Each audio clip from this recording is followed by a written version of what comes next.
Now, heading over to the chart, let's start on the euro yen here. We're going to look bigger picture. So I'm currently on the daily, but we're going to pop out to the weekly to gain perspective. And this is a 4-step process that I follow in my trading called IPDE, Identify, Predict, Decide, Execute. You see, right here on the chart, it looks as if we are in the middle of no man's land, right? We have broken and closed above a previous level of structure. There's nothing here.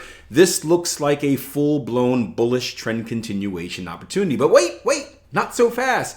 If I just simply take this line and I zoom up a little bit, or I move it up a little bit to the high of this double top, and I go one more time frame out to the weekly and go all the way back in time to, what are we going to?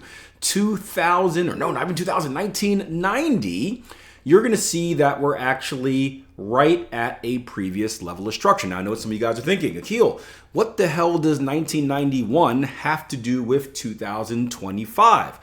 Well, the actual year has nothing to do with it, but this is the most recent level of what we call an outside structure. And outside structure are levels of structure that have not been violated, aka important levels of structure. So although we are in the clear from the last, whatever, 20, 34 years, my brain is all mush right now from all the travel, but whatever that math may be, this is the most relevant level of structure we have.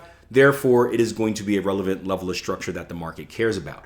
And what I want to do here is just make a simple adjustment. You can see that, again, that horizontal line represents where we are currently at. I either want to adjust that or draw another one and just put it right at the top, because that tells me where the extreme of this zone is at.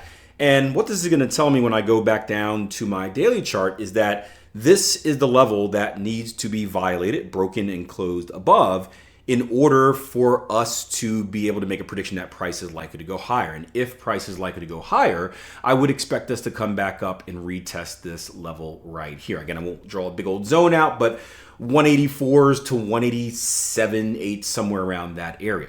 So let's go back down to the daily and show you guys what I'm looking at.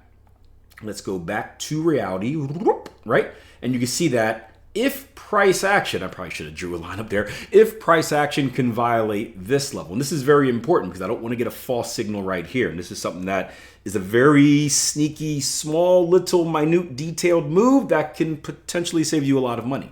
This is the level that needs to be violated in order for us to expect price action to continue up here. So look for a violation of this level. If it happens, look for a continuation up to, again, 184s. Again, we can go straight there. We can pull back and go there, whatever is your personal preference for trading, but keep that on the radar for the euro yen.